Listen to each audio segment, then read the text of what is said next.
Hello, my name is Ginger Coy. I'm the writer behind Concerning Narcissism on the platform Substack. You can find me at gingercoy.substack.com. I write about politics, culture, and proliferating cluster B psychopathology and how it harms civilization. And this writing effort is largely inspired by the man of the hour and then some, none other than Sam Vaknin. So Sam, can you introduce yourself? Thank you. I'm an avid reader of your blog. Thank It's a you. breath of fresh air because I think it's as close to objectivity as possible, or neutrality as possible. We're all humans, but Sure.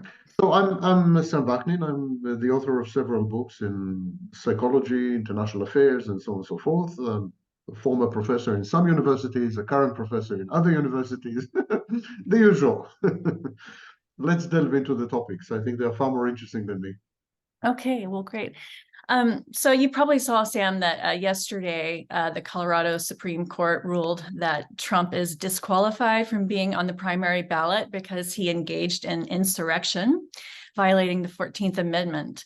And of course, Trump has vowed that he will appeal to the Supreme Court. And, short of his prohibition from being on the ballot, America is potentially on the precipice of autocracy with the election of Trump, in my estimation. So just some other thoughts, it's Republicans, it's conservatives who are dismissive of the threats of Trump that he poses to the Constitution. And you would think that they'd want to conserve the Constitution, being conservatives. And then also coming from the right is the ultimate, pardon the phrase, Trump card that people seem to employ these days, that if you have any criticism of him whatsoever, that you are suffering from Trump derangement syndrome, or TDS, a phrase that I find tedious because it's condescending, that there's no potential there. You've mentioned also the escalating rhetoric. It's Hitler-like, the vermin, referring to Hitler and Jews, basically. And then also Poison blood. Oh, right. Immigrant, poisoning of blood of America.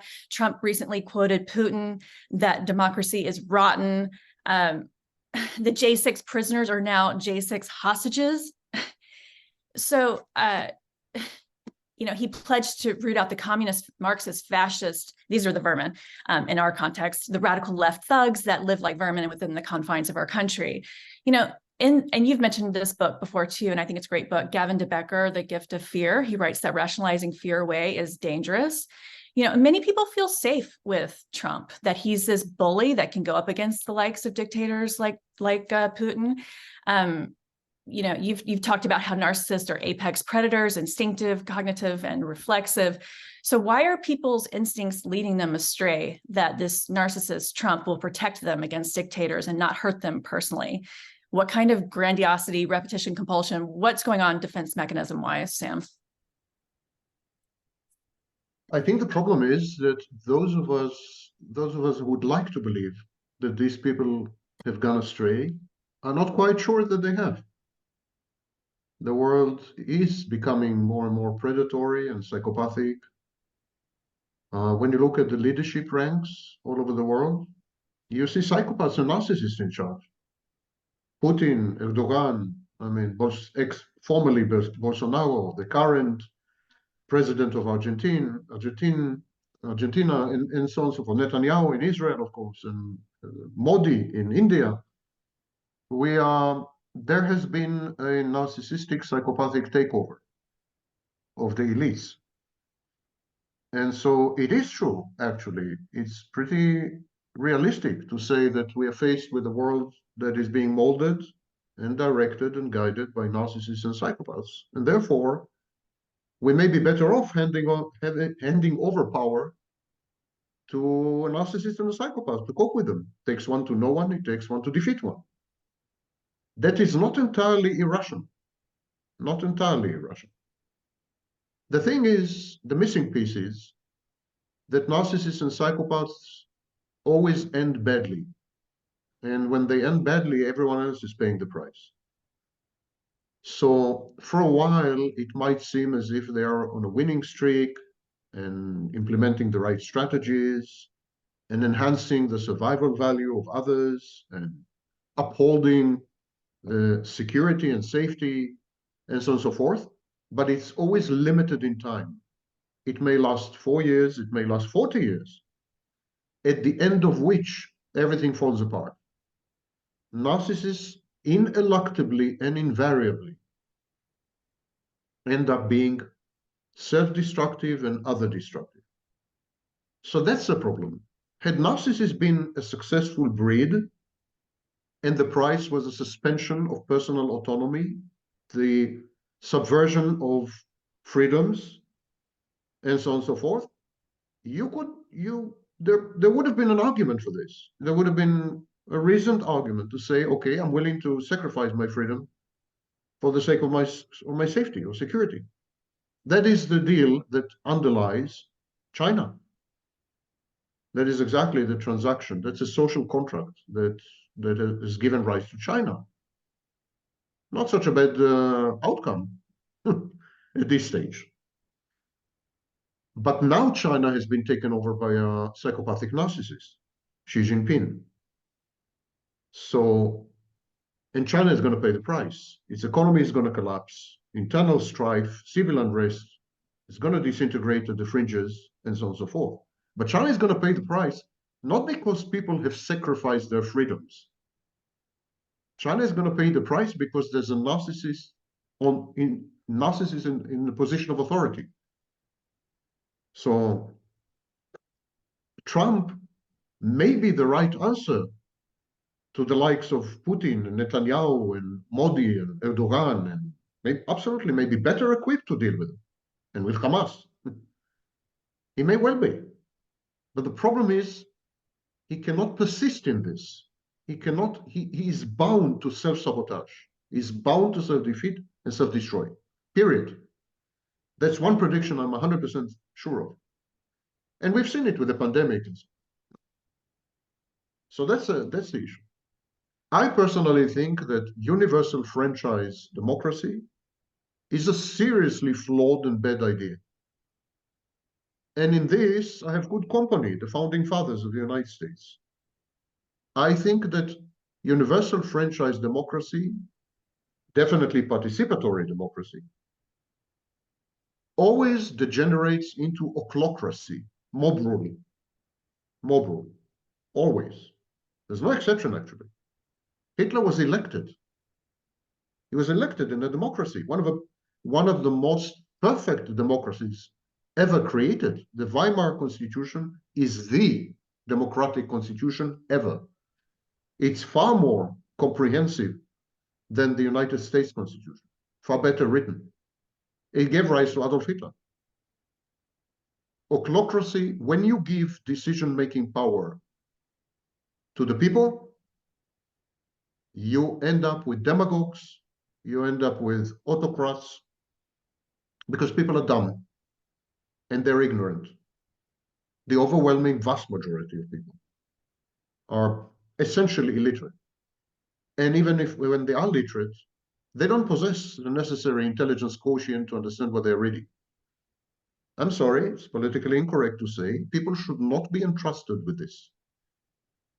Now, the founding fathers and prior to them, in the Age of Enlightenment, they never considered an Athenian, or allegedly Athenian, because it wasn't true in Athens as well.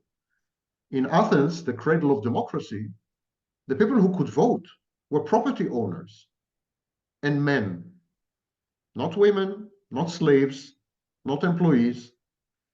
So universal franchise is a very, very, very new invention and a subversion and distortion of all the democratic ideals well into the end of the 19th century. It's a total invention, that it's concoction. And it is closely identified with what I call Renaissance movements. And with your indulgence, I would like to make a distinction between Renaissance movements and Enlightenment movements. People think that the Enlightenment was a direct continuation by other means of the Renaissance. No, the Enlightenment was a counter movement, a counter reformation. The Enlightenment was a retort, a riposte, a rejection of the Renaissance. The Renaissance has put men at the center, so it was highly narcissistic. It put men at the center, and consequently it created totalitarianism. Men of action, Machiavelli's prince, Jean Baudin, others in the Renaissance. They believed that the right form of governance is totalitarian, headed by a prince. A prince should make an alliance with a mob. In Renaissance thinking, a prince should make an alliance with a mob and rule this way, subverting and undermining the aristocracy and the church. That was the political model of the Renaissance. And the Renaissance was not a progressive movement, let alone a liberal movement. The Renaissance was a throwback to the past. The Renaissance was highly traditionalist, highly conservative. They wanted to recreate Greece and Rome. They didn't want to go further. They didn't want to advance. They didn't have a concept of progress. They had a concept of a reactionary concept of forward to the past. In this sense, the Renaissance gave birth to Nazism, to fascism, to communism, to religious fundamentalism, because the Renaissance was a project of improving humanity by reverting to old values, old works of art, everything old. The old was good, the new was bad. In Renaissance, the new was bad, the old was good. So it's very similar to Adolf Hitler's thinking. Let me read to you a sentence from Mein Kampf. Adolf Hitler said, "The new age of today is at work on a new human type. Men and women are to be healthier, stronger. There is a new feeling of life, a new joy in life." And Roger Griffin wrote this about modernism. Modernism is a drive to formulate a new social order capable of redeeming humanity from the growing chaos and crisis resulting from modernity's devastation of traditional securities. Modernity as distinct from modernism. Modernity by threatening the cohesion of traditional culture and its capacity to absorb change.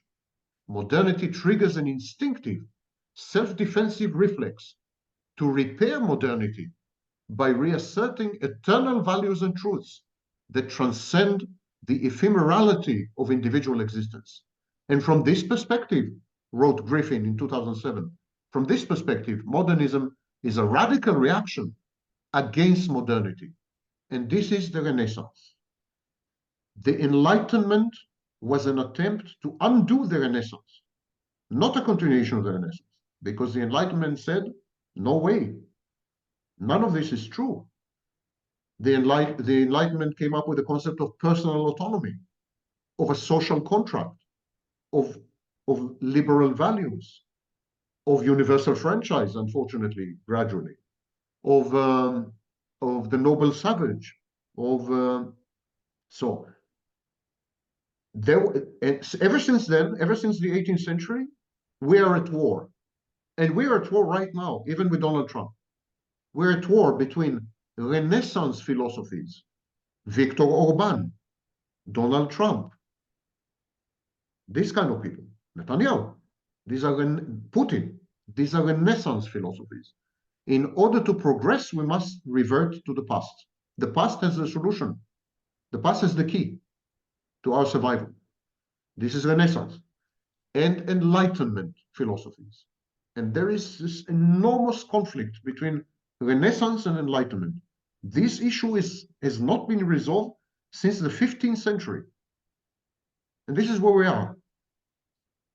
1,000 years from now, historians are going to look back and they're going to say that the battle between Renaissance values and Enlightenment values lasted a few hundred years, well into the 21st century, and hasn't been resolved yet. Where does postmodernism fit into this equation and how it relates to narcissism? Postmodernism is an attempt to square the circle. It's an attempt to fuse certain Renaissance values with most of the Enlightenment's values. It puts men at the center in a self-indulgent way. It renders men entitled. By virtue of his or her existence, a man or a woman has rights, and these rights generate commensurate obligations in others. She doesn't have to do anything. He doesn't have to invest anything. All they have to do is exist, be born. And in that second, hundreds of rights crystallize. And these rights impose obligations on society and on others.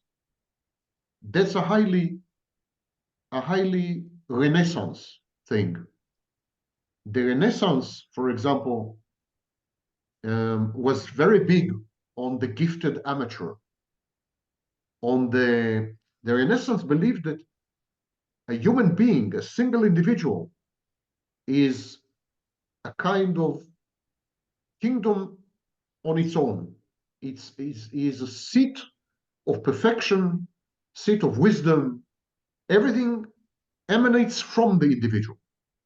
The Enlightenment didn't think so. The Enlightenment said that everything emanates from society, the famous social contract. So today we're trying to square the circle. We say, okay, everything does emanate from the individual. Individuals have rights, generate commensurate obligations on the one hand. But on the other hand, individuals should align themselves with collectives in order to act on these rights, to render them actionable. So it's a kind of trying to square the circle. Of course, this delegitimizes collectives. Because if I am the source of rights, and I maintain agency and personal autonomy and self-efficacy and so on, then what is the collective? It's a parasitic structure. The collective benefits from me. I don't benefit from the collective.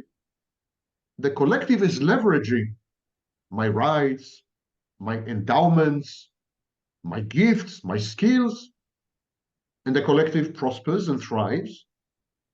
And what do I get out of it? And this is, of course, Marxism. This is exactly what Marx said.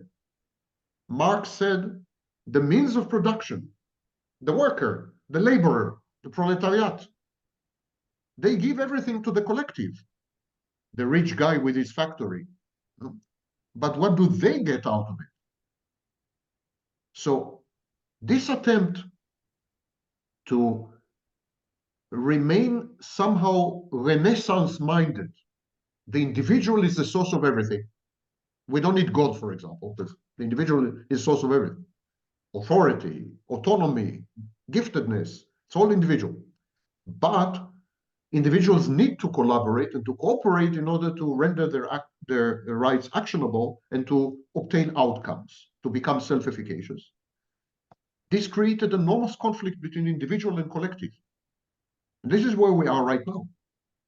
The reason we are undermining democracy, the reason we are electing autocrats to power and so on and so forth, and we have been doing it for well over 100 years now, is because we feel abused and exploited by collectives.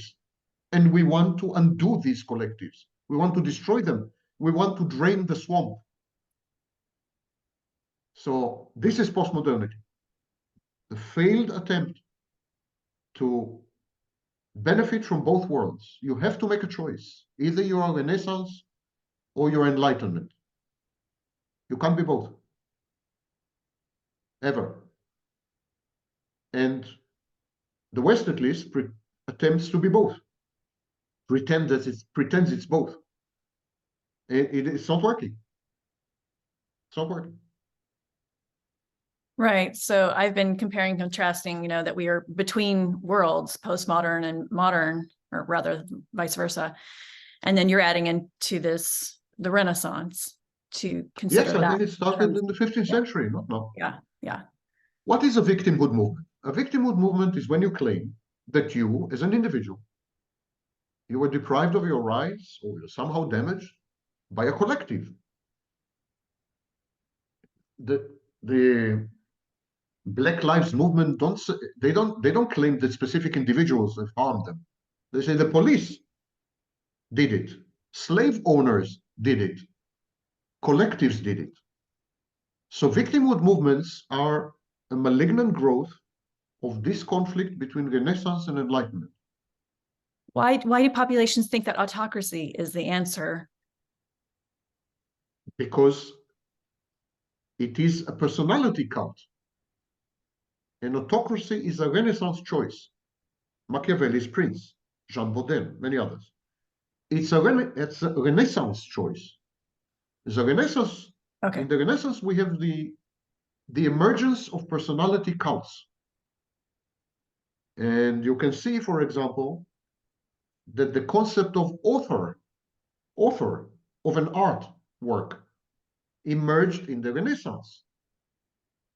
Prior to the 13th century, there were sculptures and paintings, and almost no one knew who painted them and who sculpted them. It was a collective effort, so to speak. It was usually embedded in cathedrals and so on, which were multi-century efforts. There was no concept of an author. The concept of author emerged in the Renaissance, as did the concept of a ruler, an autocratic ruler, and so on and so forth. The Borgias, Sforzas, and it's all emerged in the Renaissance. And so an autocrat, a dictator, is a Renaissance type. Okay. And of course, the Renaissance took this from Plato's philosopher kings, which are essentially dictators. The Romans didn't see anything wrong with dictators. The rulers of Rome, some of the rulers of Rome, were official dictators. The Senate gave them the title dictator. There's nothing wrong with dictators, according to, even in the Roman Republic, there was nothing wrong with dictators. So, and we are still in this battle. We're still in this battle. So when you say the left, you are largely talking about, when we used to say the left, we were largely talking about Enlightenment values. When you say the right, you're talking about Renaissance. Okay, that's good framing. Do you think you have to have a regressed narcissistic populace to hold appeal for autocracy? Is this an indication of how narcissistic we've become in a certain way, that we are becoming the narcissist, one, sort of an affinity with the dictator as a figure in America? I think both narcissism and victimhood are inevitable outcomes of this clash between Enlightenment and Renaissance, especially the Enlightenment part. Inevitable outcome, because the Enlightenment set us up for failure. The main philosophical tenet of the Enlightenment was that we are rational. Human beings are rational. They're rational agents. And to this very day, when you study economics, the models in economics, the mathematical models in economics are based on the assumption that people make rational choices. There's one exception, behavioral economics, where they realize that most people are irrational. But to this very day, the assumption is that there is such a thing as an average person or a typical person. It's an idealization that allows us to do science. And this person is rational. But of course, we are not rational. So enlightenment sets us up for failure. We keep failing these standards because we are not rational. And because we keep failing, we self-reject. When you feel like a failure constantly, you self-reject. And to compensate for this self-rejection, you become narcissistic. Now, your narcissism can be in one of two types. You can be a narcissist as a victim. Victimhood is a form of narcissism. Or you can be a narcissist such as Donald Trump, an in-your-face narcissist, a defined antisocial narcissist. But both types of narcissism are compensatory because the Enlightenment taught us that we should be better than we are. We could be better than we are. So if we are not better than we are, it's our fault. It's our failure. We are imperfect because we made a choice to be imperfect. And so this is a horrible feeling. And it's a constant feeling. Even today in the debates about racism and so on and so forth, you're made to feel bad for your shortcomings because it's as if your shortcomings are choices. You could have been perfect. If you choose to not be perfect, something is wrong with you and possibly you're evil. Somehow it harks back to religion. Maybe you're evil. So this creates an external locus of control because society, science, they define for you who you should be. You can't decide for yourself who you should be. There is an ideal man, the famous Renaissance ideal man. The Enlightenment adopted this, but then relocated the locus, shifted to society. So while the Renaissance said you could be an ideal man if you work on it, if you acquire skills, if you become an apprentice, not to Donald Trump, then you could become perfect. What the Enlightenment said is you could become perfect by participating in social activities with like-minded people who are committed to the same agenda and ideology. And of course, the bridge between Renaissance and the Enlightenment was Protestantism, because Protestantism emphasized the agency of the believer. In Protestantism, in the original Protestantism, Lutheranism, you did not need a church. You were in direct connection with God. You are the main, you were the agent. And if you were blessed by God, you were successful. You made money. So the Protestant work ethic is rich people are blessed by God. So this created a bridge. This created a bridge, Protestantism, between the social locus of control and the individual locus of control. You could do both. Protestantism, therefore, was the first postmodern movement attempting to reconcile Renaissance values with Enlightenment values. And so this leads to narcissism because it's inevitable that we're going to fail. We are fallible. We're imperfect creatures. And so we are likely to be very angry at ourselves, to feel like failures, to castigate, to self-criticize, to reject ourselves, to become self-defeating and self-destructive, and so on and so forth. I mentioned Protestantism. And today you could say, yeah, well, but religion doesn't play the same role as it used to. But that's not true. Postmodernism is an absolutely religious movement. It has scientism, it has consumerism, it has atheism, it has growth, the religion of growth. Everything has to grow, economies have to grow, human beings have to grow. These are religions. These are religions. Postmodernism is absolutely religious. So you could generalize and say that religion is the bridge between Renaissance values and Enlightenment values. And that's why religion is making a comeback in many ways, because it's the only way to reconcile the two, by handing over power, by disempowering yourself.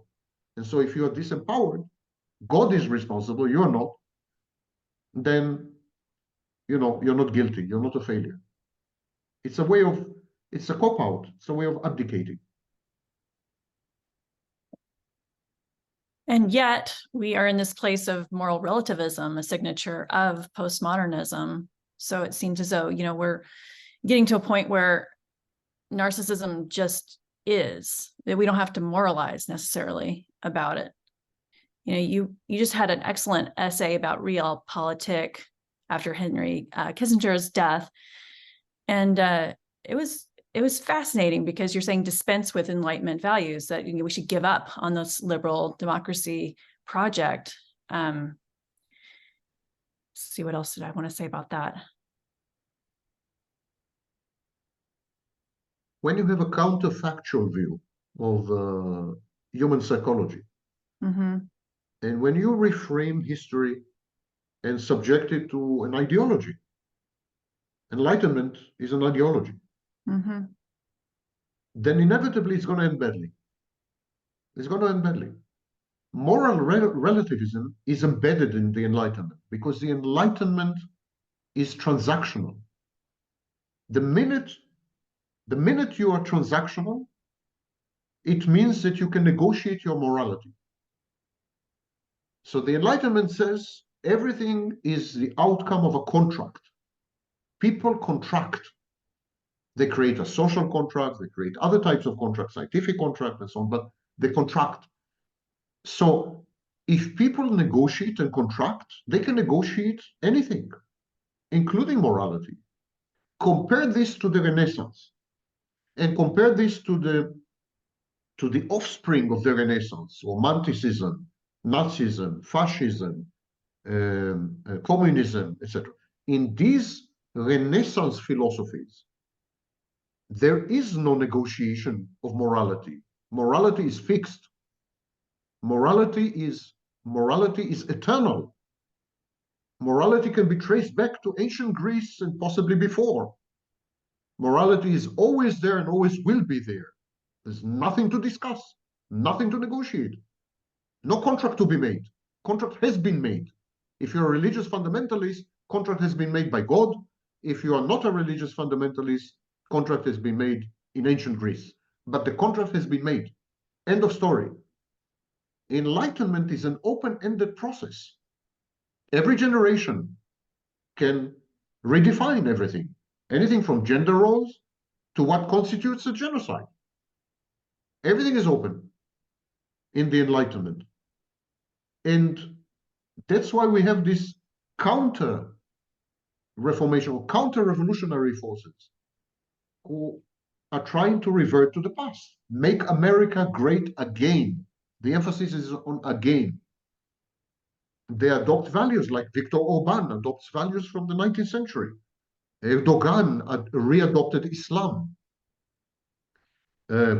Muslim fundamentalists go back all the way to Muhammad, and we mock them, we deride them, we say they are primitive.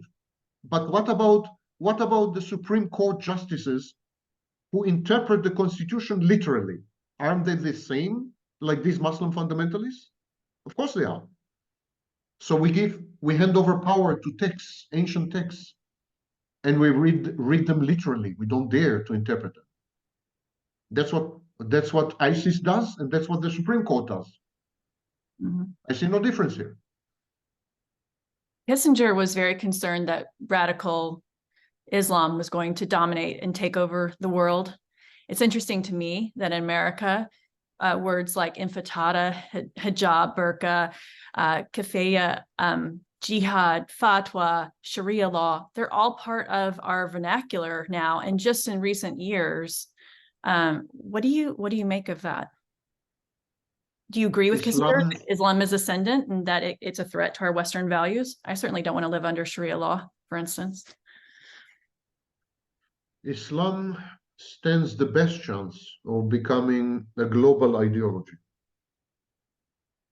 Exactly because it's not a religion. It's a philosophy.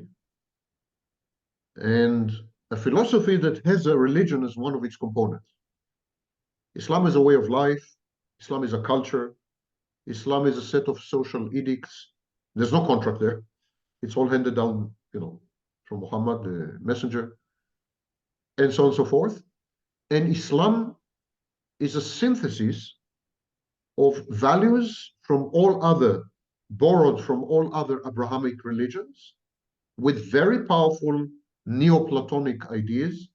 So it incorporates actually ancient Greece. And it has an imperial colonizing aspiration or manifestation or dimension, which renders it very compatible with Rome. So Islam actually is a compendium of all the conservative, traditional, Renaissance, if you wish, philosophies. It offers you the perfect, all-encompassing solution of going back to the past. The idea of progress in the Enlightenment was linear. We go from worse to better, and from better to even better, to the best. It was totally linear. The idea in Renaissance philosophies is cyclical. We build something, it gets rotten, it becomes dysfunctional, so we destroy it, and we rebuild it according to ancient standards, ancient beliefs, ancient values. And this has to be done time and again because of human nature, which is corruptible. So the Renaissance is cyclical. The Enlightenment is linear. And in a world where there's a lot of uncertainty because of technological progress, technological developments, and so on and so forth, people tend to be cyclical rather than linear. The linear goes to the unknown. The cyclical reverts to the known. And if you were globally, if all of us were to adopt a cyclical mindset, saying, okay, the experiment has failed largely. How do we know the experiment has failed? Because we're not happy. After all, the main tenet of enlightenment was human happiness. In all the writings of all the philosophers, from Descartes to Locke, and from Locke all the way to Kant, the main thing was happiness, human happiness. And this has been a mega failure, absolute, unmitigated, horrendous failure. The Enlightenment is possibly the worst project in human history, an unmitigated failure. It led to the atomic bomb. It led to unhappiness, extreme unhappiness. It led to huge rates of mental illness. It's a total disaster zone. Sam, what about science, for instance? What is science? I know it's a belief. What did science lead us to? Antibiotics, Theoretical science. vaccines. Theoretical science is irrelevant to us, totally irrelevant to us. And practical science is actually technology. You think there was no technology in the Middle Ages? If you think so, you're wrong. Huizinga, for example, taught us that technology in the Middle Ages was superior to technology in the Renaissance. Technology is not a hallmark of civilization. Barbarians had technology, and we are barbarians with technology. You're mentioning antibiotics. It's ironic that the vast majority of antibiotics have been discovered accidentally, starting with penicillin. They were not the outcome of any scientific endeavor or enterprise. Now, what we're doing today is not science, it's technology. Technology is good. Everyone is technology. Hamas is technology. Ask the Israelis. Okay, so speaking of it, so is Israel the cradle, of civilization yet again? It's being burned down to the ground in the Middle East. Are we creating a new post-Enlightenment civilization? Yes, I think the Enlightenment project has failed. I think the attempt to reconcile the Enlightenment with the Renaissance values and philosophies has failed. That's what you call postmodernity. The individual is the source, but embedded in a collective. This doesn't work. It leads to victimhood and narcissism and so on. So that failed. And so I think we are about to discard the Enlightenment pretty completely. In the geopolitical sphere, we are probably going to revert to realpolitik, as it used to be called. Kissinger was a proponent, but he was just the latest in a long line, Metternich and many others. In the philosophical ideological sphere, I think we are going to become much more Renaissance. We're going to be much more conservative, much more traditionalist. We are going to adhere to personality cults with autocrats. We're going to sacrifice freedoms, liberal and democratic and other. We're going to limit rights and so on and so forth. I think this process has just started. Roe versus Wade is just a harbinger. I think it's just starting. And I do think, and I very much regret saying this, don't misunderstand. I do think that the future is Muslim. I'm pretty convinced of this. Mm-hmm.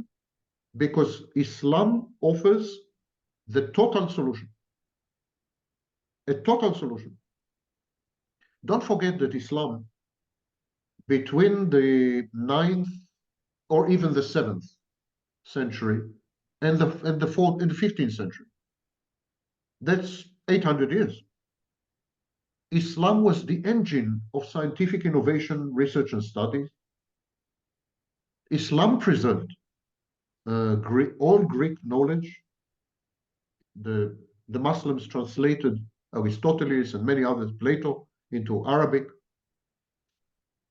Islam was a dominant culture.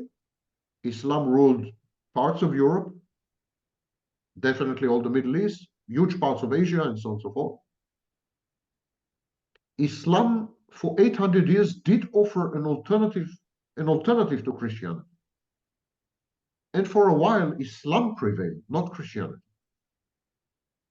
For a while, until the 15th century, Islam prevailed.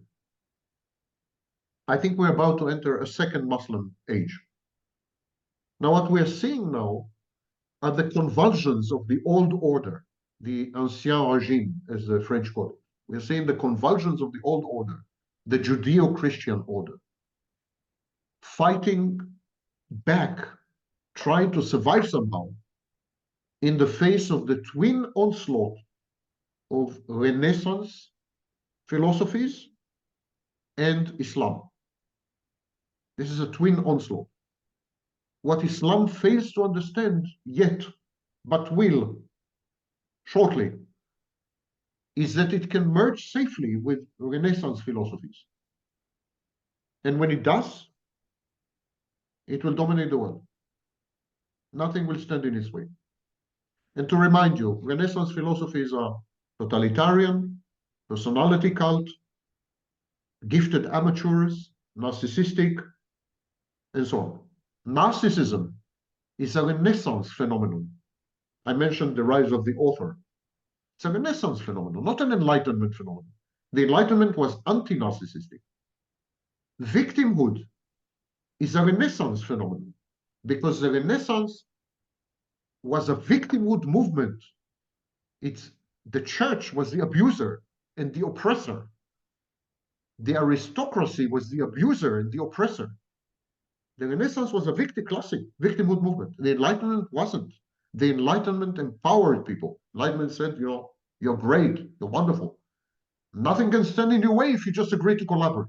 So the Enlightenment was very optimistic, very upbeat. That's why the Enlightenment believed that it can guarantee happiness. The Renaissance was dark. Machiavelli is the ultimate Renaissance man. Renaissance was dark. Renaissance was Stalinesque, Kafkaesque. Renaissance believed that there are dark powers like the church and the aristocracy that are trying to undermine the order, enslave people, slaughter and do worse things. So the Renaissance was, and today we are going back there. Conspiracy theories are not Enlightenment, they are Renaissance. So narcissism, sorry? No, go ahead, finish that.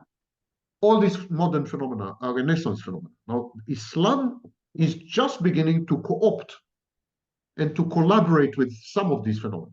Conspiracy theories, for example. Islam is co-opting conspiracy theory and so on.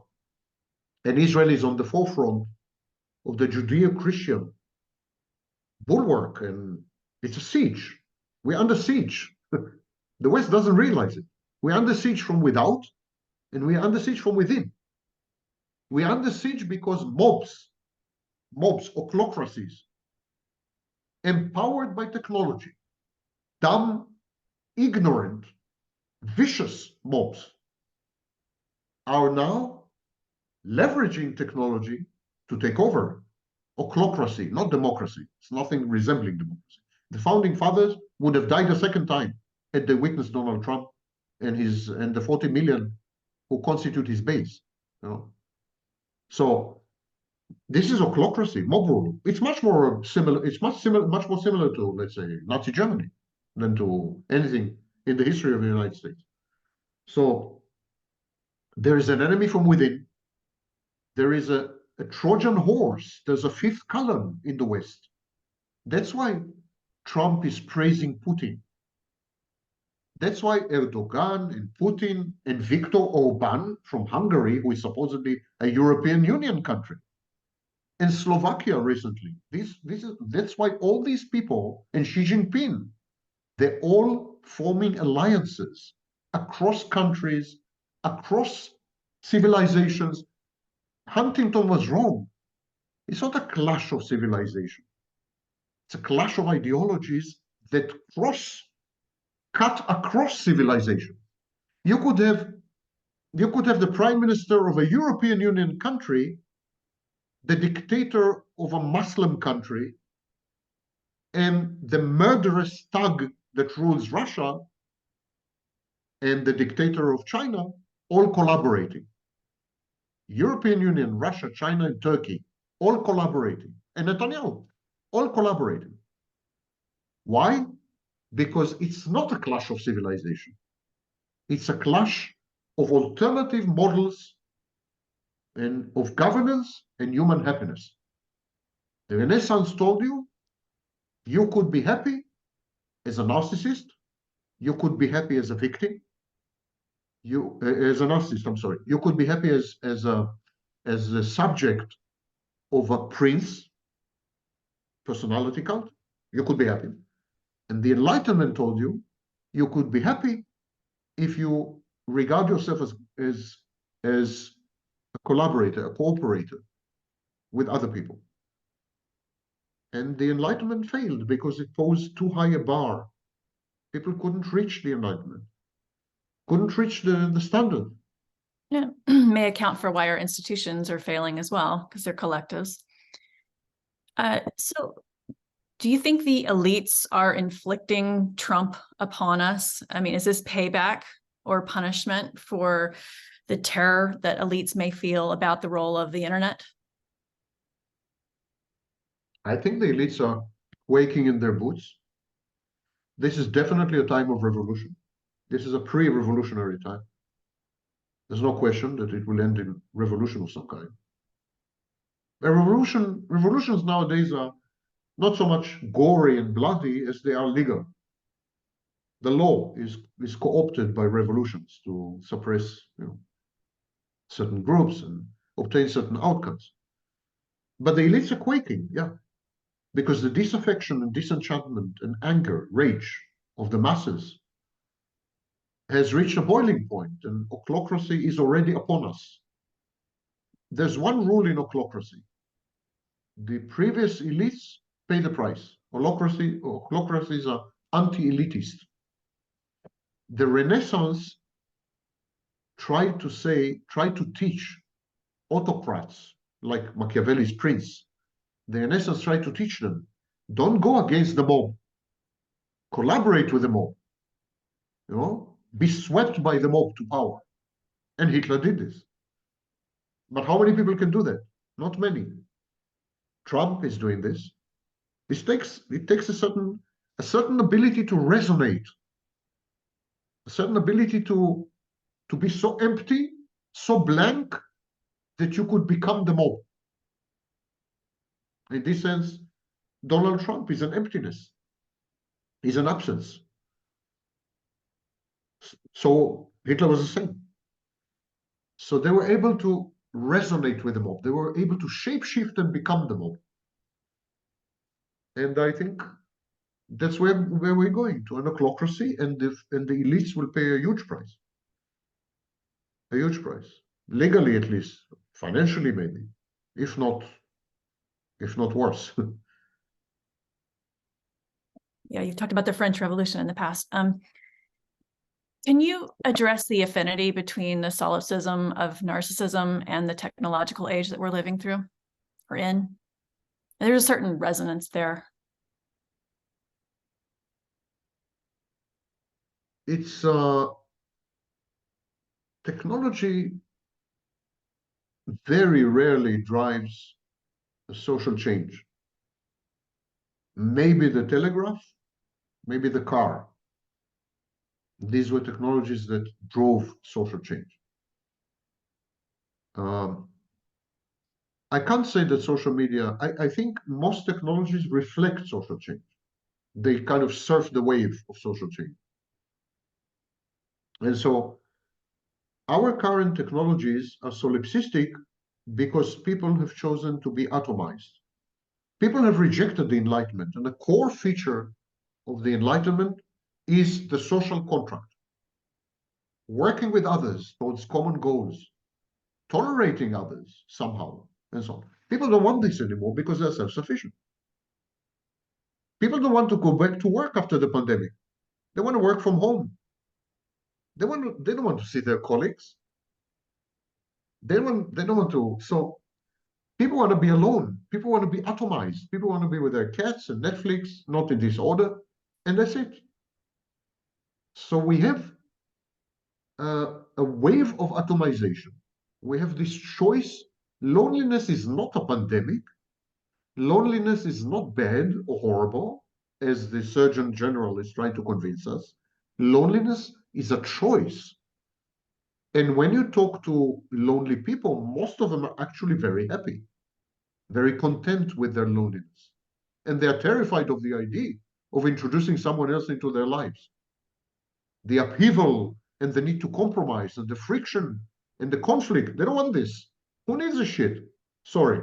I mean, I have everything I need right here, including sex.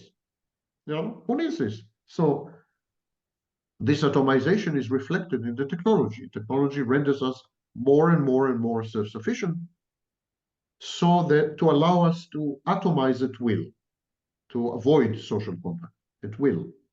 And this, of course, flies in the face of the Enlightenment and is exactly the ideal. It's exactly the ideal of the Renaissance. Leonardo da Vinci, for example, never socialized. He was a loner. He worked alone. He even decrypted his writings using mirror images and I don't know what.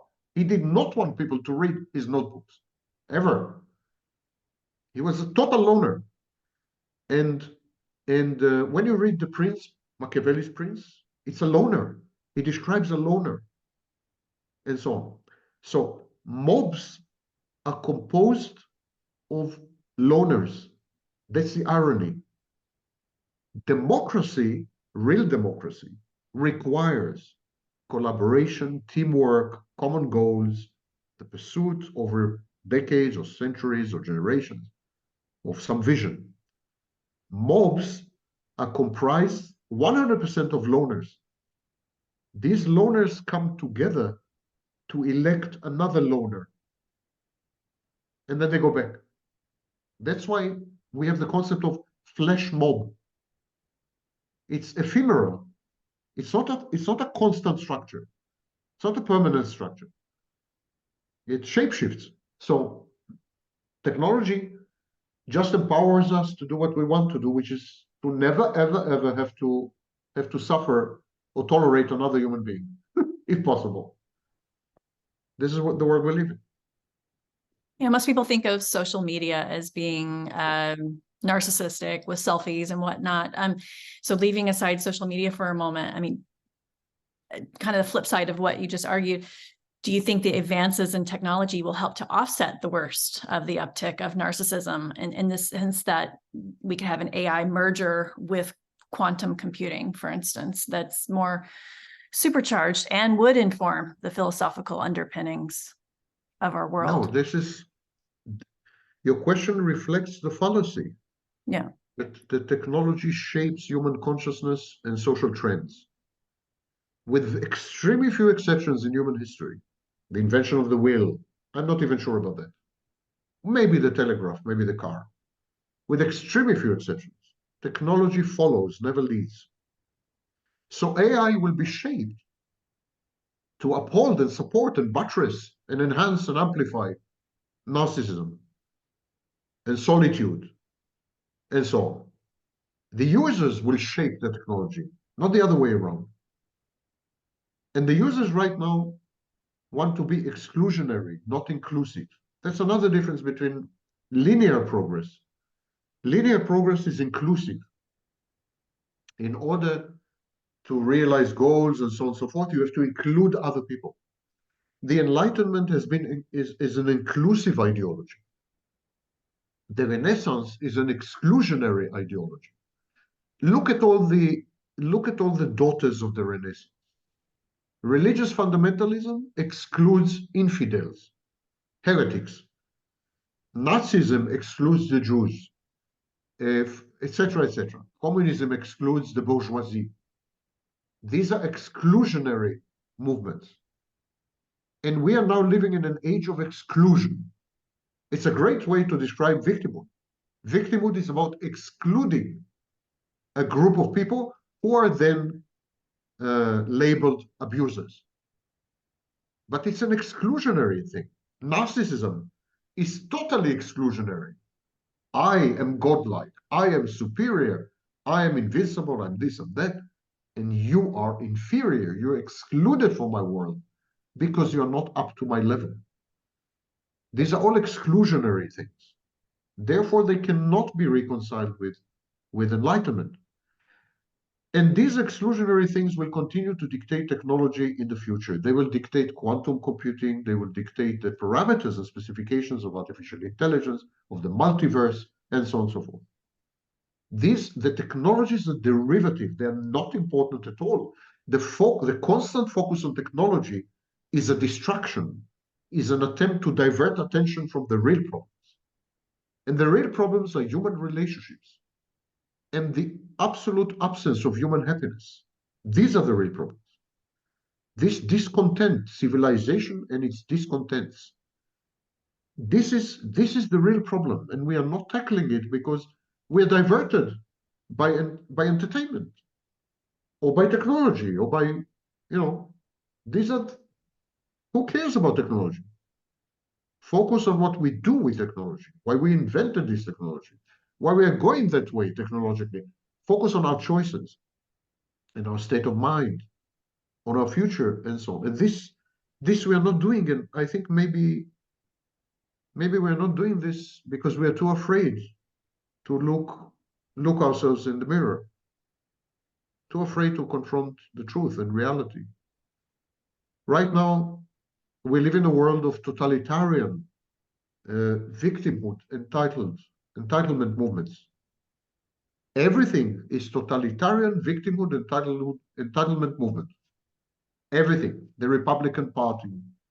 You name it. Everyone defines himself or herself as a victim. Consequently, she or he is entitled, and it leads to narcissism and totalitarianism.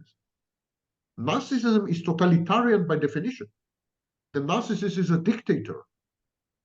Even in his own, in the realm of his own family, it's a cult, and he's the cult leader.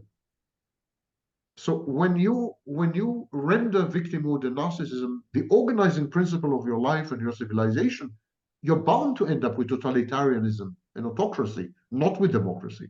Democracy requires the recognition that everyone is equal to everybody else, which a narcissist would never countenance or accept. Never. And this entitled victimhood, which leads to narcissism and totalitarianism, it undermines very important principles of civilization and organization. For example, meritocracy. It undermines meritocracy. It undermines the right to self-defense. It undermines critical, atavistic, primitive values that have been with us like forever. We're Or even drifting free away. speech. Yeah. Sorry? Free Free speech. speech. Mhm. We are drifting away from our humanity. What constitutes humanity is a set of beliefs and values and behaviors and traits and so on, and we are drifting away from them because we are narcissistic, because we're entitled, and because we are victims, and so we demonize so-called abusers. We exclude, not collaborate, and so on. The rejection of the Enlightenment, when I suggested in my article to finally give up the ghost and admit that the Enlightenment project has failed and resort to realpolitik in international affairs and to limited democracy, elite democracy, rather than universal franchise, is because if we don't, we will end up in Trump land. And I hope not in Hitler land, not in the Fourth Reich. I hope. I'm not sure at all. The leader of the Fourth Reich will be Muslim, of course. I am not sure that this is an outlandish proposition. The only defense against this, against this scenario, the only defense is to somehow accept that victimhood and narcissism are the enemies and fight them back. And fight them back not by electing a narcissist to be a leader because we feel victimized and he accepts and acknowledges our victimhood. That's not the way to fight back. But I don't think we have an incentive to do this because victimhood pays and narcissism pays. These are positive adaptations. If you're a victim, you get money, you get attention, you get adulation, you get pity, you get victimhood pays emotionally, it pays psychologically, it pays financially, it pays legally. I'm sorry, but the Me Too movement is a victimhood movement. Many women became rich on the back of the Me Too movement. Not nice to say to a woman, but it's a fact. It's a self-enrichment movement. It's a narcissistic movement. Environmentalism, of course, is a self-enrichment narcissistic movement. Completely. Scientism at its worst. So there's like if I were to go to Donald Trump, so hello Don, I'm an expert on narcissism, and you're a malignant narcissist. I can treat you. I can help you. Not treat you. I can help you. So why do you think I need help? I'm a multi-billionaire. I'm the former president of the United States. I'm the future president of the United States. Why do you think I need help? He doesn't. We have created an incentive structure. We disincentivize any alternative to narcissism and victim, any alternative to the individual as God. Society is God in the Enlightenment. The individual is God in the Renaissance. And the bridge between the two is religion. And the only religion I see that can somehow emerge from all this mess is Islam. Does that make me happy? Extremely not. I speak Arabic, Fusha, for the Arabs watching this. I speak al-Lughat al-Adabiyya. I speak the Arabic of the Quran. I read the Quran and the Hadith in the original. I know what I'm talking about. Islam is a wonderful, truly wonderful philosophy. It's a philosophy of submission and social organization and so on and so forth. But it is open to interpretation that renders it very dangerous. So it doesn't make me happy. But on the other hand, I don't see an alternative. Christianity is already compromised heavily by the Enlightenment project that has failed. And Christianity, consequently, is about to fail. It's failing. Judaism has never been relevant. And we have Buddhism, of course, in Asia, but Islam is making inroads. I think that's the shape of the world to come. Autocracies, dictatorships everywhere, entitled, narcissistic individuals, victimhood as an organizing principle, which leads to violence and aggression, and Islam as the main religion of the world religion. That's what I see. Okay, that sounds pretty bleak. Though I'm with you, I can see it. So you've asserted that, okay, so just devil's advocate for a moment, maybe something a little brighter here. You've asserted that we might not be smart enough to understand how narcissism is not as bad or as evil as we want to think it is. I mean, to engage in this kind of thinking would be splitting black and white thinking, which would be narcissistic and adding to the problem, essentially, if you consider it still a problem. But I really enjoyed your lecture the other day, your video on on considering this, is it evil or not? So maybe, you've mentioned in a separate video, like narcissism functions like a virus does, that we don't like it, but maybe it has evolutionary advantage or purpose that we're not, again, not smart enough to understand exactly. And you've said that we should intentionally expose ourselves to some level of narcissism to inoculate us from the worst of it. So again, I don't want to be Pollyanna-ish about the state of play when it comes to narcissism, but lately I've been thinking about how to make peace with narcissists and narcissism and this era that we're living in that is narcissistic, because otherwise it's to demonize the narcissist and engage in splitting. So can you walk me through that a little bit more? I don't demonize anything. I don't demonize narcissism. I don't demonize dictatorships. I try not to demonize anything. I am a utilitarian.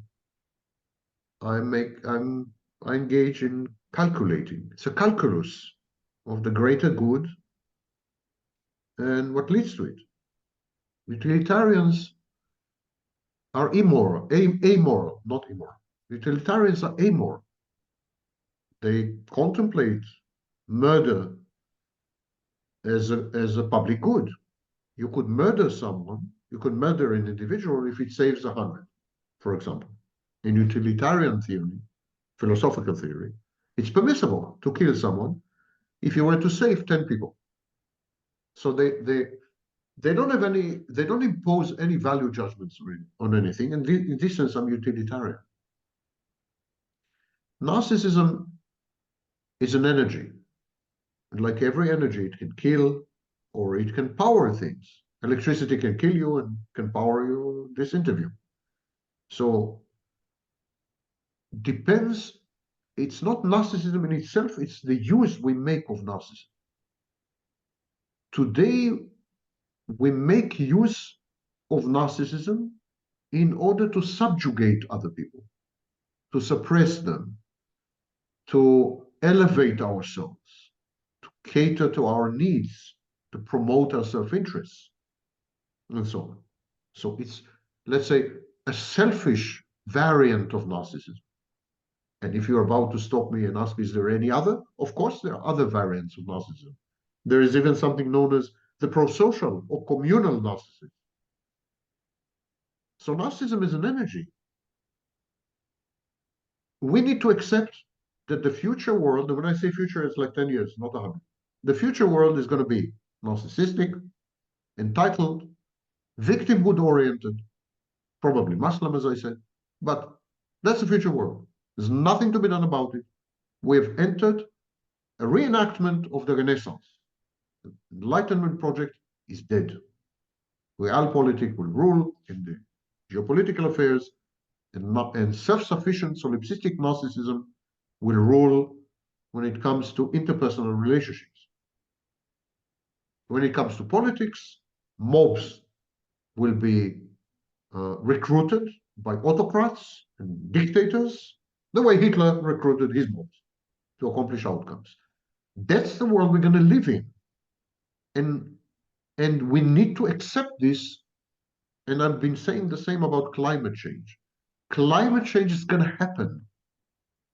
period. There is nothing we can do about it. End of story.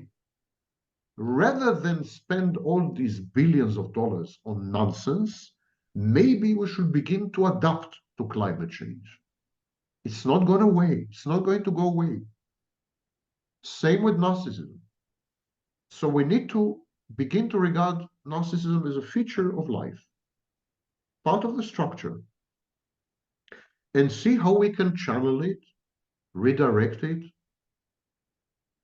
to obtain outcomes which could be perhaps accepted by a majority of us. Not try to repress narcissists, demonize narcissists, attack narcissists, fight off them. They're going to win. They are winning. Climate change is happening. There's nothing we can do about it. It's delusional. So we need to learn how to live with them.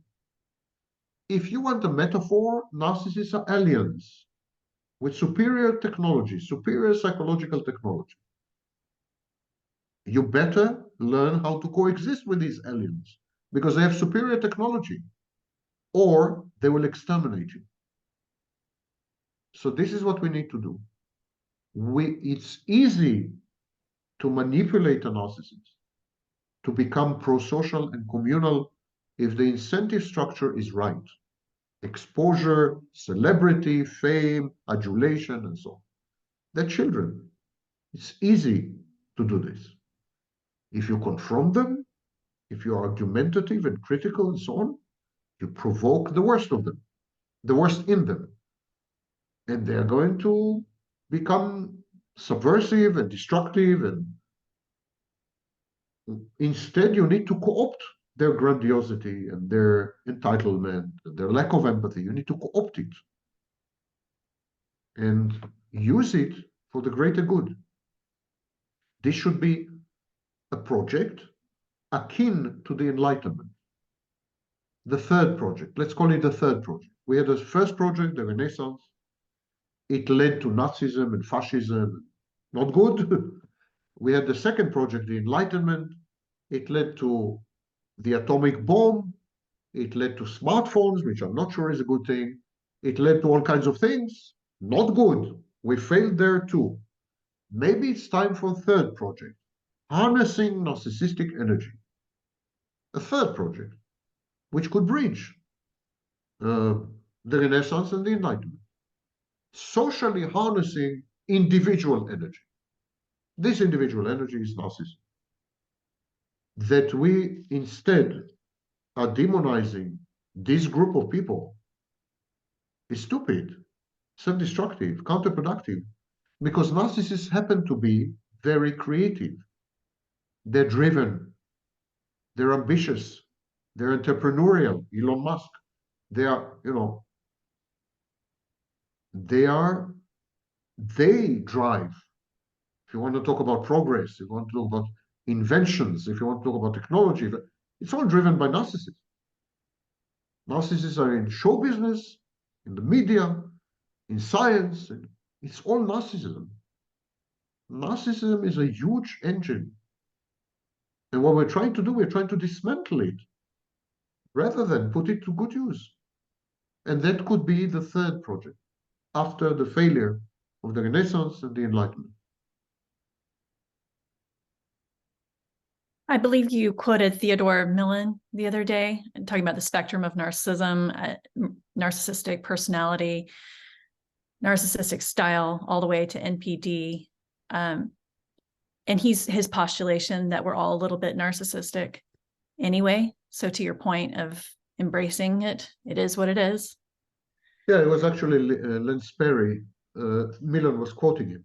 Yeah, for the style. That we have narcissistic style versus narcissistic disorder. The narcissistic style is much more common than the disorder. But this was before the advent and the invention of modern technologies. Today, I don't think it would be an exaggeration to say that the majority of the population have a narcissistic style. I don't think it would be exaggerated to say this. And rather than fight the inevitable, let's surf the wave. It's a wave, it's energy. It's huge energy. Nothing mobilizes a human being more than ultimate recognition and adoration and adulation. Nothing. Even the healthiest, most balanced and normal person wants to be recognized for his accomplishments, wants to be applauded by his peers and colleagues, wants to be promoted, having accomplished things at work. These are all narcissistic defenses. People don't realize narcissism is healthy. There is healthy narcissism, and we all have narcissistic defenses. And everyone needs narcissistic supply, not only narcissists. The misinformation online distorts thinking about narcissism because these facts are not recognized. So I think it's time to admit the facts, which is always the most difficult phase. Most difficult phase is to admit the facts. It's time to admit the facts. Democracy sucks. Universal franchise democracy sucks. It's not a good organization or governance principle. It needs to be dispensed with. And we need to think of alternatives. Number two, narcissism is bad only if you do not harness it and channel it and redirect it. It could be a force for good if you do. Number three, victimhood should be fought tooth and nail. We should no longer suffer or tolerate any victimhood statements, victimhood self-aggrandizement. Victimhood movements have been hijacked by narcissists and psychopaths. There should be a counterculture movement fighting off victims and victims. Reparations for slavery? Go away. What the hell is this nonsense? For example, yes? And Yes. we should be able to say this openly and without fear. And I'm referring to academia. You know? And so on. So I think if we follow these three principles, we'll be okay. If you accept if you acknowledge the facts, and then fearlessly you're trying to come up with solutions, usually survival is guaranteed. However, if we don't, we are on the verge of a cataclysm, the likes of which I am very hard pressed to remember in history, perhaps with the exception of the 5th century, Rome. I'm very hard pressed to think of an equivalent in history as to the moment we are standing in right now. You see, people say, oh, there have been much worse periods in history. I disagree. This is by far the worst period in history. What do I mean? In the 14th century, you had the Black Death, the plague. Right. 1/3 of the population of Europe died. Horrible. No question. It was a bad period. But everything else was intact. People were dying, true, but they had families. They had the church. They had the belief in God. They had the aristocracy. They had the feudal system. Wages went up because of scarcity of labor. Everything remained intact. Today, what do we have? We have no families. We have no God. We have no communities. We have no society. We have nothing. We are alone. We are drifting alone, molecules. And so, if you compare the 14th century to the 21st century, I would rather live in the 14th century with all the certainties and securities that existed then. There was a safety net, psychological, institutional safety net for people who were suffering. Today, you're on your own.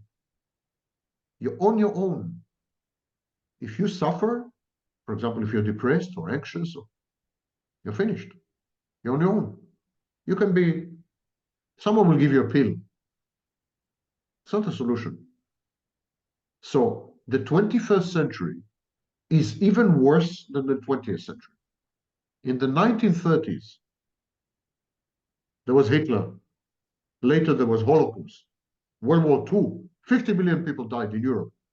Horrible. I'm not denying this, but people have had everything else. They had their friends, they had their families, they had the church, they had the state, everything was intact. Today, people don't have friends. In 1980, a typical person in the United States had 10.1 friends, best friends.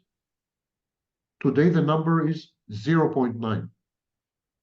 40 years later, 10 friends versus one friend, maybe. 41%, 42%, according to the latest Pew Center research.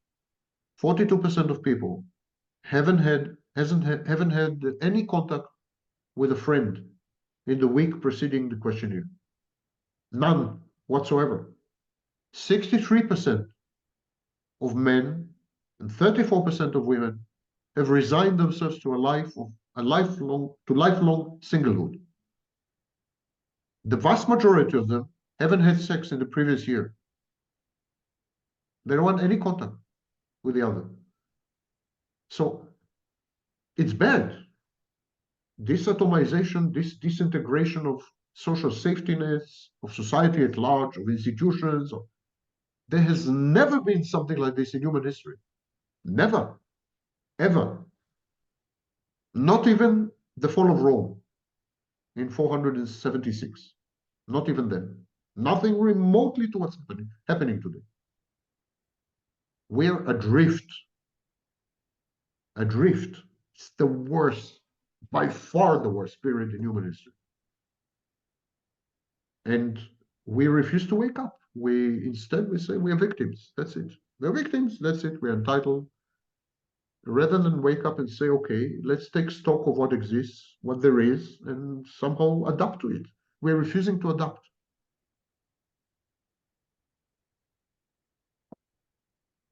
Okay, as we're prognosticating for the future here, but I just want to get back to brass tacks and circle back to a question I asked you earlier about, because again, Trump is imminent here and what to do on a practical level. So, what kind of defense mechanisms are at play for people who refuse to acknowledge that Trump is a narcissist? I see minimization, denial, compartmentalization. I mean, I'm hearing people want to diagnose him with oppositional defiant disorder, I guess psychopathy, ADD, ADHD, anything but narcissism. Trump is triggering in people primitive infantile defense mechanisms. So he triggers in people fantasy defense, provides them with a fantasy, or alternative reality, alternative facts, yeah? Or at the same time, for example, he triggers in them splitting. We are all good, everyone else is all bad, vermin or whatever. So what he does, he regresses his base, psychologically speaking. He regresses his base to infancy. Infants do this. Infants split. Infants regress to fantasy and so on. He infantilizes his base. The problem with this is that it's a very alluring proposition. Everyone wants to be a baby again. Everyone wants to have a second go at childhood, a second chance, second childhood. Everyone wants to go back to the womb, where it was safe and stable. And Trump is offering this. What is he saying in effect is you don't need to be responsible or accountable or make choices, or I'm there. I am a paternal figure, a parental figure. I'm there and you can be children now. All your lives you've had to be adults. You've had to work hard, and you failed. As adults, you failed. You don't have a job, you're uneducated, that's his base, yeah? And so you failed as adults. Here I'm giving you an opportunity to not be adults anymore, to be babies, my babies. Yes, as babies, you can call everybody else bad, evil. As babies, you can live in fantasy. As babies, you can project. You're actually weak. You're failures, you're losers, but you can call everyone else weak and failure and loser. So he legitimizes infantilization of his base. And that's an irresistible proposition. People fear most freedom. What people fear most is freedom. The need to choose. It's not some Vaknin. It's Jean-Paul Sartre. People are terrified. Kierkegaard, there's existentialists. They taught us that angst, the existential anxiety, is because we have to make choices all the time. We are responsible. We are accountable. We have to pay the consequences for our actions and our decisions. We don't want to do that. It's terrifying because we don't know if our choices and decisions are right. Maybe we're making the wrong choices. Maybe our decisions are wrong. And then we will have to pay a horrible price. So it's very tempting to not have to make decisions. Someone else will make the decisions for us. And then if he's wrong, he will pay the price. It's displacement of the cost of life. It's opting out of life. In a way, rejecting life. They're saying, I'd rather be in a fantastic space. Paracosm. And so it's not possible to overcome Trump. Because in a world that is so terrible, and I just spent the last few minutes telling you that this is the worst century ever in human history. In a world that is so terrible, fantasy is an appealing solution, appealing alternative. It would be very difficult to defeat Donald Trump. Because Donald Trump is not reality-based. He is fantasy-based. And fantasies are all-encompassing, comforting. It's a form of self-soothing. Trump is like food. You consume Trump all the time. By the way, not only his supporters, his antagonists, his enemies consume Trump all the time. Look at PBS. PBS has more coverage of Trump than anyone else, period. Biden is like 1/10 of Trump in terms of coverage because Trump triggers them somehow, attracts their attention, seduces them, tempts them. In short, what I'm trying to say is that Trump is having a love affair with his base because the love affair is exactly this. Love is a pathology, a fantasy defense. And how do you come between two lovers? How do you come between two lovers? If you try to talk to a lover and say, listen, the person you love is horrible, she's evil, she's ugly, he will never listen to you. Yes? If you were, imagine a couple. Absolutely. Romeo and Juliet, here we are. Yeah. Do you think Trump represents like a liminal figure that are we dwelling in this narcissistic era and then we're going to move into a different era that you've been teasing out? Is he a gateway drug to something else? Or are we going to be in this state for some time? Trump is not alone. I don't know why you single out Trump. Well, I wanted to talk about Trudeau too, because per comments from our last. Yes, there are dozens, not only Trudeau, not only Trump, there are dozens of similar leaders all over the world. It's the ones you just mentioned, Orban, yeah. Yes, it's a leadership style. It's not Trump. It's Trump just conforms to the leadership style that is not the dominant leadership style, which is narcissistic autocrat. So I don't think, yes, he is going to pave the way to a Hitler type. He's going to pave the way to a psychopath. Narcissists usually pave the way to psychopaths. So ultimately, the world is going to be ruled by psychopaths. But I think that's a bit further down the road, and it crucially depends on some developments. So I'm not quite sure about that prediction. Depends, for example, whether someone is going to come up with an ideology that offers coexistence between morality and narcissism, or between goal orientation of the collective and narcissism. Narcissism is an engine of the collective. Or then people may settle down to a more benign version. But if they remain stuck with narcissistic leaders, and these narcissistic leaders are going to self-destruct, as I told you, it's inevitable. They're all going to do that. then at some point people are going to revert to narcissists, to psychopaths. Escalate. People are going to escalate.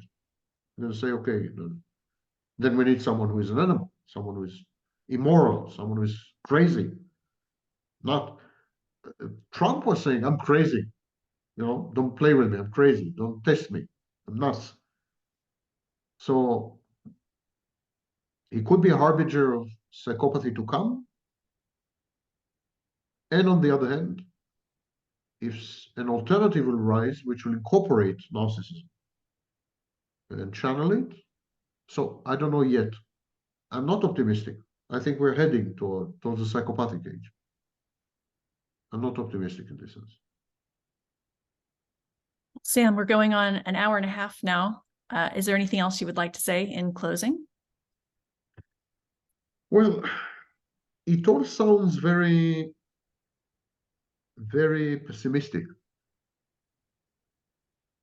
But I think what we fail to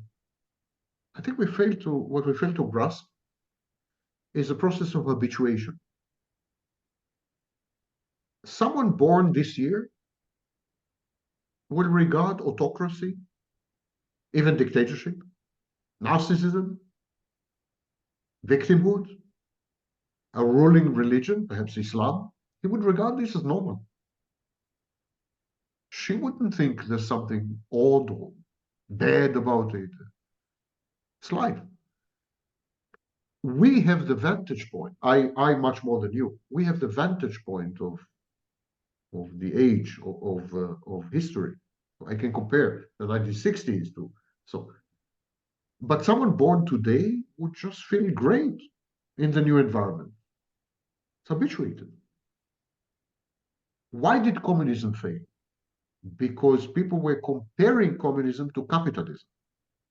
But had all the world been communist, had the entire world been USSR, USSR would have lasted forever. People in the USSR were comparing themselves to the United States. They listened to rock music. They saw smuggled movies. They wanted consumer goods. And the USSR was unable to provide this. So it fell apart. But imagine that the entire world, entire globe, was under the control of Brezhnev or the USSR leadership, the Politburo Bureau. The USSR would have never failed. It's the comparison that drives change. Envy, basically, that drives change. Someone born into a world of narcissistic, psychopathic dictators with no concept of human rights or civil rights, with an entitlement based on victimhood and empowered by technology or fueled by technology. This kind of young boy or young girl wouldn't see anything amiss. They wouldn't feel the need to change. Mhm. Exactly as digital natives nowadays can't perceive a world without laptops and smartphones. They just can't. And they don't understand how people interacted without social media. It's odd. Today, the vast majority of social interactions are digital. People don't meet face to face at all. Mhm. So it's cause for optimism. What we regard as intolerable and hard, difficult and so on, would be matter of course and matter of fact, and people won't feel bad at all. They will find different venues, other venues for happiness. So we would know that there are alternatives. But in 1984, something that people fail to mention in all the critiques of this masterpiece, in 1984, there are only two people who are unhappy: Winston and his girlfriend Julia. Only two.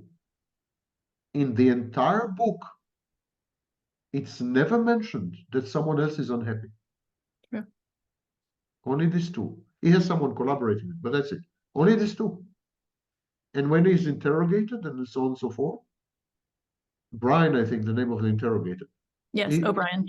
O'Brien, is trying to kind of persuade him that happiness is an arbitrary choice. He says 2 and 2 are 5. Yeah. All you have to do is to say 2 and 2 are 5, and you'll be happy, and we'll let you go. And then what he does, he sacrifices his girlfriend. He says, go to her, go to Julia. She is the subversive. She is the dissident. But the book is like, I think, 400 pages or something, and it's not mentioned even once that someone is unhappy there.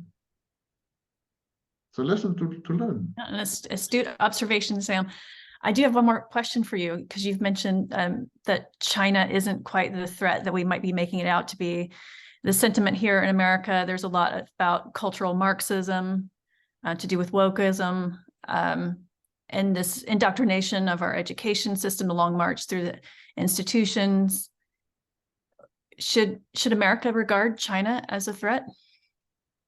America regarded the USSR as a threat, and then America regarded Japan as a threat. I'm old enough to remember. And now America regards China as a threat. America is in need of threats.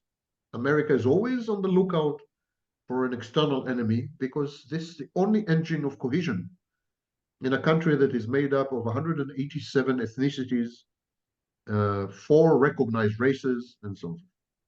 The United States is not a homogeneous nation state. It's an abstract concept. It's an idea, reified somehow.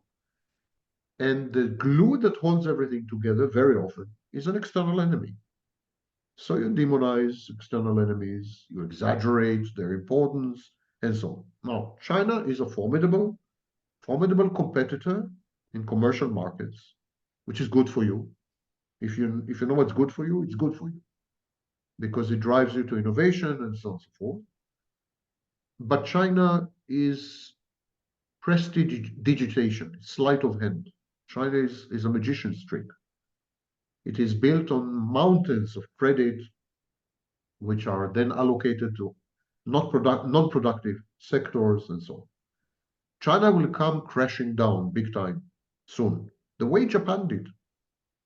The way Japan did. But rest assured, the United States will find another enemy. The United States is history. The United States is the country that is engaged in warfare more than any other country in the world in human history, and that includes Nazi Germany. There has not been a year in United States history that it hasn't gone to war with someone. You're a very belligerent collective, aggressive and violent, which is why the United States is widely perceived as a much bigger threat worldwide than China or even Russia. So that's my answer, I'm afraid. Any last thoughts on the war in the Middle East?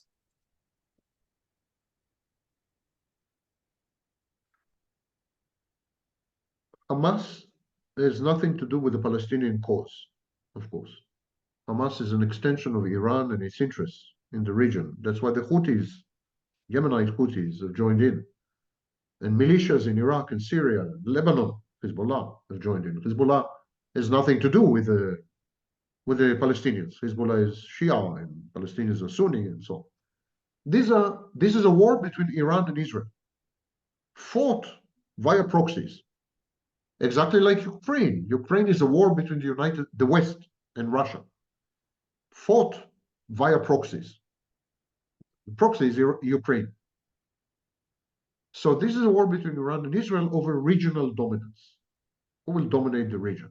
Israel was on its way to strike peace accords with very crucial players like Saudi Arabia. And this, I think, alarmed Iran very much. So Hamas is not relevant, Hezbollah is not relevant, the Houthis are not relevant, all these are not relevant. Ultimately, the war the ultimate stage of the war has to be between Israel and Iran. I'm not sure which form it will take. It will be a military confrontation, but I'm not sure which form it will take. Ultimately, these two are going to lock horns when all the proxies are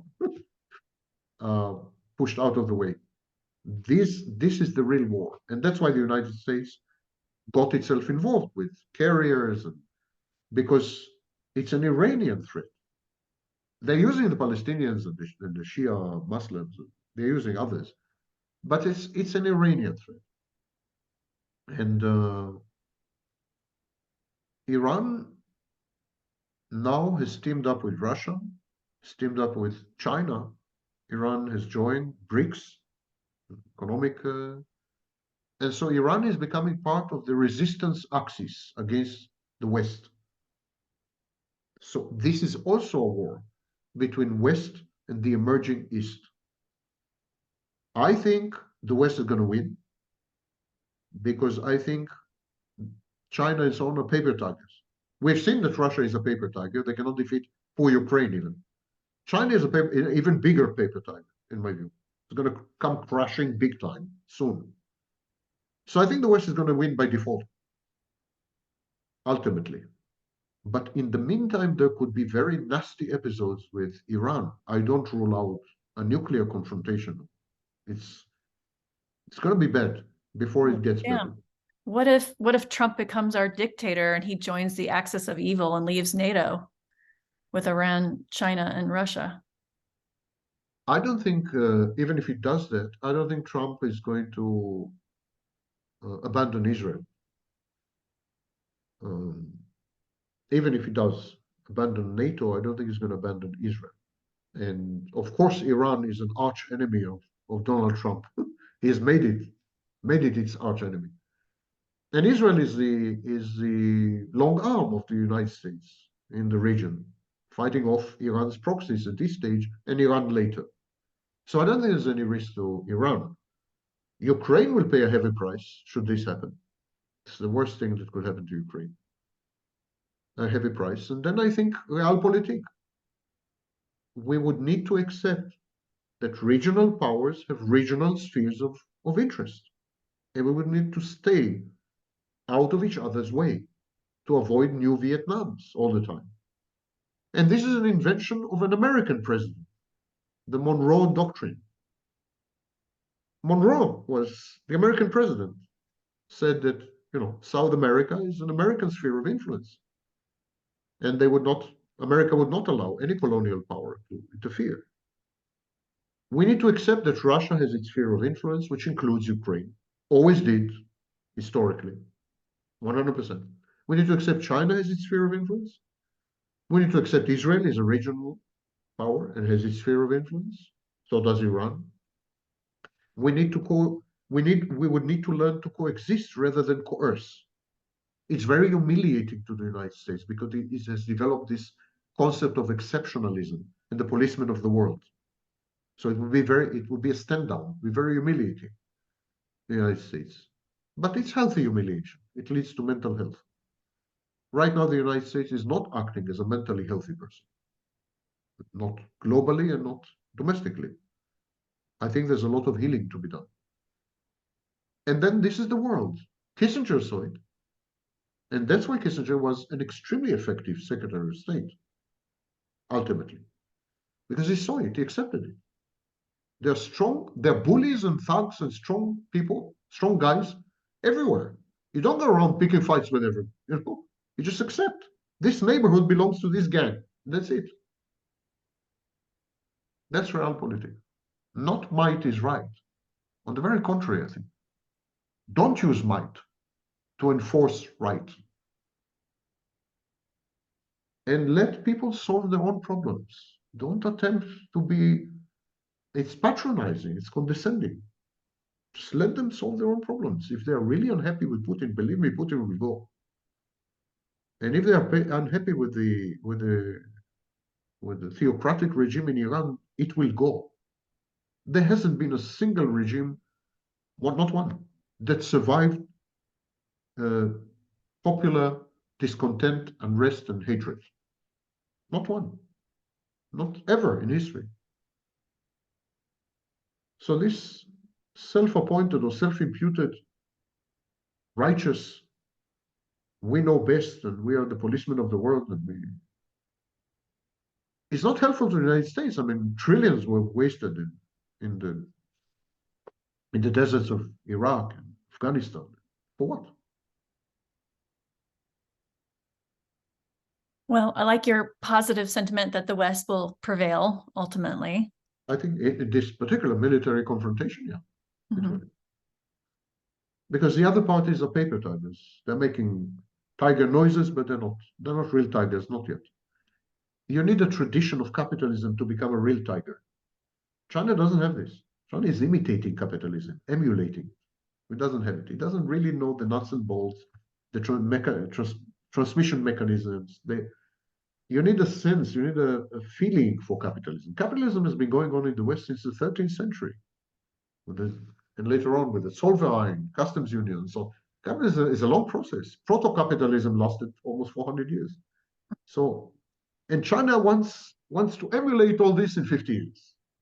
You can have the facade, the Potemkin village of capitalism. You can have banks and real estate and shopping malls. That's not capitalism. Capitalism is a state of mind. And China doesn't have this state of mind. No way.